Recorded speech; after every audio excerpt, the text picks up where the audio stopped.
C'est une tribune dans un grand journal français qui ne pouvait pas passer inaperçue.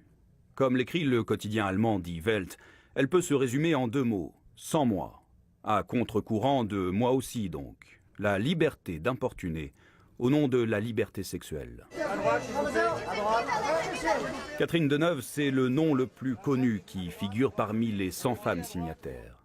Elle commence en disant « Le viol est un crime, mais la drague insistante ou maladroite n'est pas un délit. » Et puis, des individus, sans qu'on leur laisse la possibilité ni de répondre ni de se défendre, ont été mis exactement sur le même plan que des agresseurs sexuels. Et le passage qui s'attire le plus de critiques, une femme peut ne pas se sentir traumatisée à jamais par un frotteur dans le métro, même si cela est considéré comme un délit. Elle peut même l'envisager comme l'expression d'une grande misère sexuelle.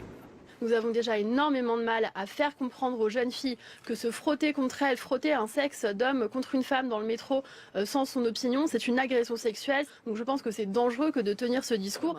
Pour certains, ici aussi, le contre-courant a ses limites. C'est ça que ces femmes-là ne semblent pas comprendre, que la condition des femmes, le fait d'importuner les femmes au nom de la liberté de séduction ou la liberté d'expression, maintient les femmes dans une position de subalterne.